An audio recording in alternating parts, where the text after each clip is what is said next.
Wih, lagi belajar apa, Ken? Lagi belajar tentang rasio, Cik. Apa itu? Matematika? Iya. Apa rasio? Rasio itu apa sih? Kalau di penjelasan di buku ini, kalau rasio itu merupakan perbandingan dua besaran dapat berupa ukuran atau jumlah benda. Jadi artinya gimana? Artinya tahu nggak maksudnya gimana? Maksudnya itu kurang lebih gini ya. Membandingkan dua benda yang sama dalam volume yang berbeda, atau misalnya di dalam satu buku ada dua cerita. Cerita A jumlah halamannya 30, cerita B jumlah halamannya 20. Berarti membandingkan antara cerita cerita A dan cerita B. Atau dalam satu keranjang ada buah-buahan, satu jeruk yang berwarna kuning, satu jeruk yang berwarna hijau. Jumlahnya berbeda, itu diperbandingkan nanti. Atau bisa juga membandingkan harga-harga. Harga mungkin di warung A ada harga alpukat yang berbeda dengan harga alpukat di warung B. Nanti itu dibuat perbandingannya. Nah, perbandingan kedua itu yang disebut rasio. Kurang lebih begitu. Apalagi kira-kira?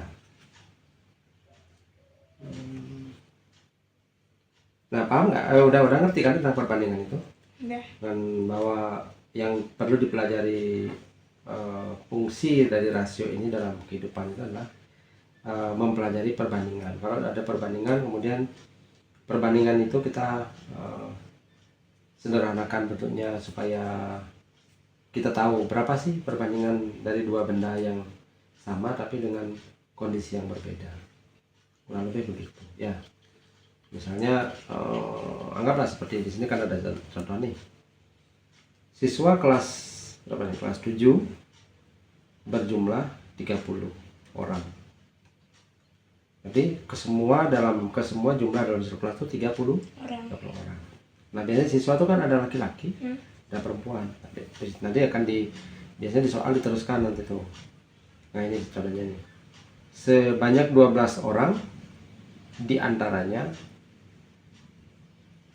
siswa laki-laki, ya kan?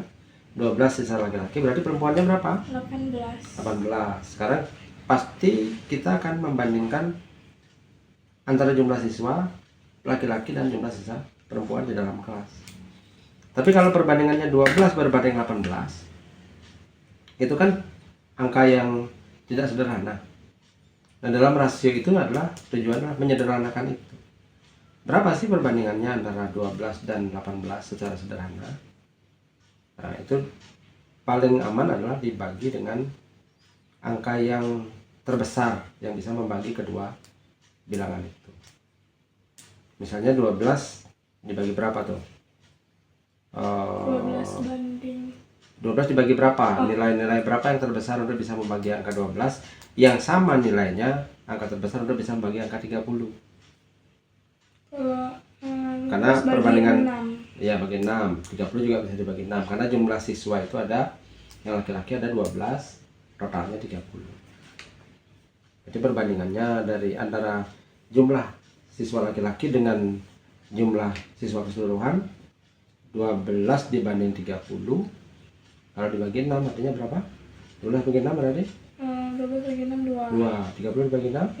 5. Berarti 2 berbanding 5. Kira-kira begitu, bisa paham? Bisa. Nah, kalau udah bisa paham, coba kita kerjakan soal-soal yang lain yang ada di buku ini. Ya, ya boleh yang mana aja. Yang penting kita bisa mengerti. Jadi penjelasan aja kira-kira ngerti nggak bahwa rasio itu tujuannya itu? Terus ya.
Mana?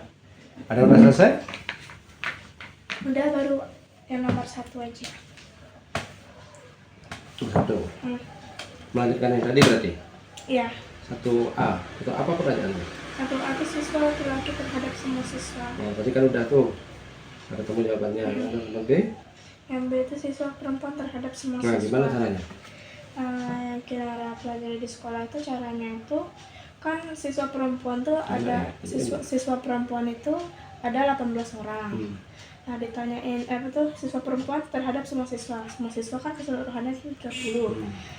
Supaya kita bisa menemukan jawabannya yang kita tulis ini sederhana, Kinara bagikan dengan 6 karena kan 18 bagi 6 kan hasilnya 30 bagi 6 hasilnya 5. Artinya dua angka ini bisa dibagi angka yang paling besar yang bisa membagi kedua angka yang berbeda ini. Itu loh maksudnya.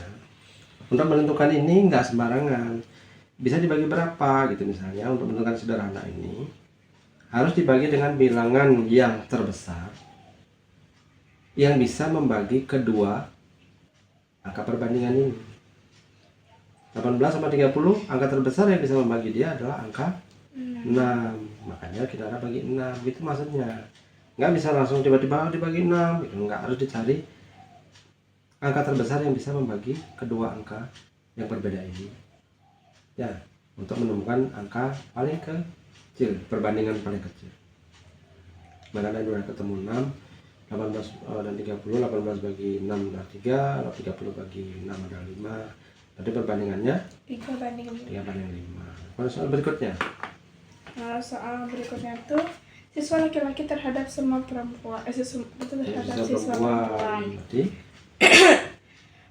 Kalau siswa laki-laki kan tadi di keterangan sini tuh 12 orang.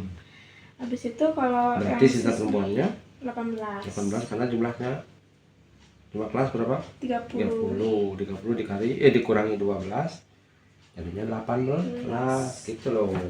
Habis itu gimana cara Kinara bisa menemukan jawaban ini? Kinara tuh sama kayak tadi caranya, dibagikan dengan 6. Angka terbesar. Jangan lupa itu, karena Kinara nggak bisa. Misalnya gini, Kinara nggak bisa tiba-tiba menentukan 6. Gimana caranya menentukan 6? Kita harus tahu bahwa ini adalah angka terbesar yang bisa membagi dua angka yang berbeda ini. Paham kan?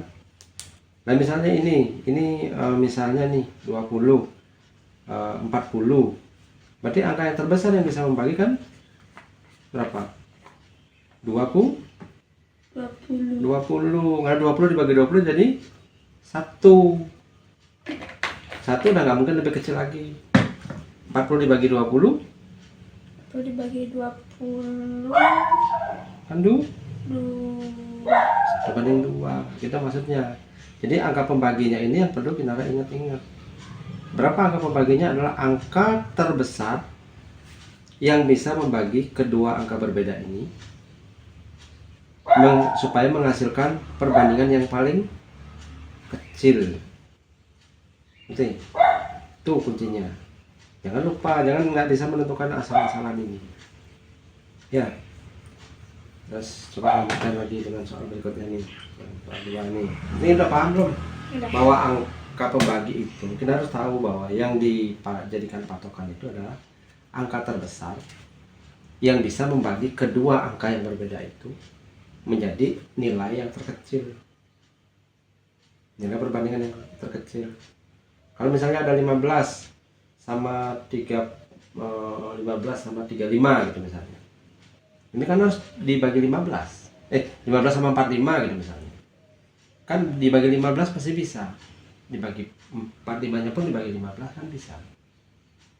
Ya, bisa apa enggak sih? 5 15 dibagi 5, 45 dibagi 5. Tuh. Ya, pokoknya ada pembagi, mungkin aja lupa. Yang penting kita menentukan angka terbesar untuk membagi dua angka perbandingan yang sedang dicari menjadi mendapatkan hasil perbandingan yang terkecil. Contohnya tadi 20 dibanding 40 gitu. 20 kan kalau dibagi 10 masih bisa, tapi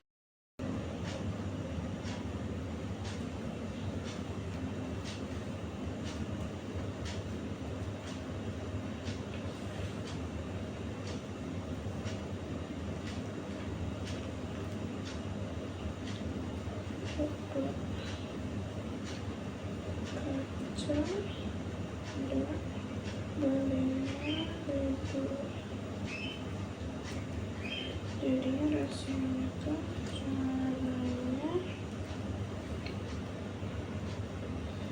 20 banding 25 di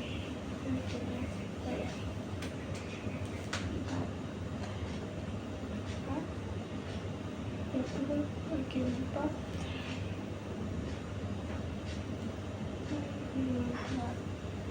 5 maksudnya 5 bagi 5 banding 25 bagi 5 caranya 5 banding Wah, sorry, 10 adik cak cik banding 10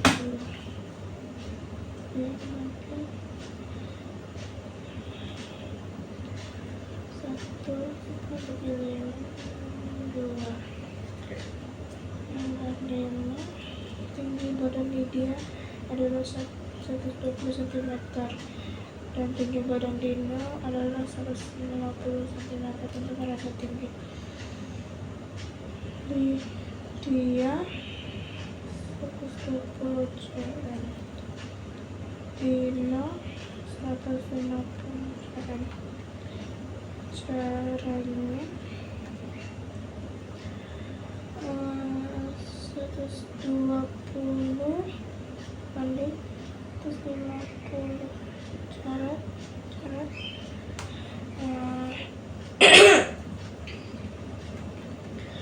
di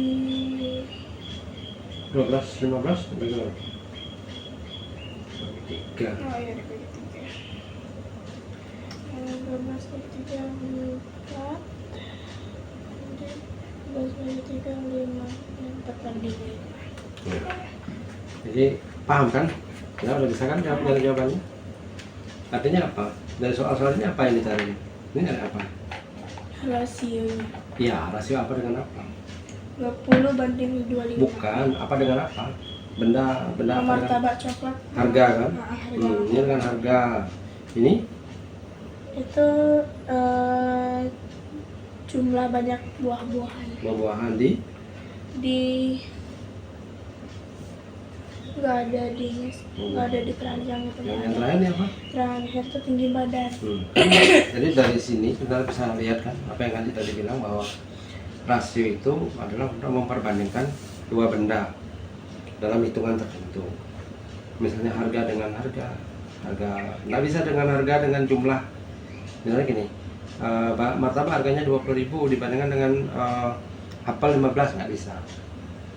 Kalau harga dengan harga, kalau tinggi badan dengan tinggi badan, kalau jumlah dengan jumlah, ya harus sama. Jadi apa namanya, faktor yang dicari itu harus sama. Apakah berat badan, apakah tinggi badan, apakah jumlah siswa, apakah harga. Dua hal yang berbeda tapi sama hal inilah yang bisa dibikin rasio perbandingan. Nggak bisa salah-salah ya. Sorry, itu apa namanya, penggunaan rasio dalam kehidupan nyata. Nah, teknik menghitungnya kita udah tahu. Bisa dengan seperti ini, dengan mencari angka ini, dengan angka ini juga bisa dicari tadi dengan FPB dan KPK. Jadi dari mana aja Kinara boleh. Atau kalau Kinara sudah hafal dengan perkalian atau pembagian lebih gampang. Jadi bisa gampang untuk Ya, nggak perlu lagi nyari faktor kelipatan terbesar, nggak perlu lagi nyari bilangan penyusunnya, semua itu one faktor dan sebagainya, langsung cari angka terbesar. Ya, makanya ini guna juga belajar perkalian dan pembagian harus hafal, nggak boleh enggak. Perkalian dari 0 sampai berapapun ada saja. harus cepat ngitungnya ya. Matematika tuh ya seperti itu, paling dasar ya perkalian. Nah ini terapan namanya, matematika terapan, bagaimana kehidupan nyata itu diterapkan dalam cara hitung secara matematis, sehingga dalam kita melaksanakan kehidupan semua bisa dihitung, semua bisa direncanakan, semua bisa diperkirakan ya. Secara garis besar itu sih kayaknya kalau tidak salah ya, dengan rasio ini. Nah itu adalah nilai perbandingan ya, perbandingan dua hal yang sama tapi nilainya berbeda. Oke? Kira-kira begitu, bisa dipahami? Bisa. Harus dipelajari lebih giat lagi ya. Oke. Oke? Terus dong. Terus.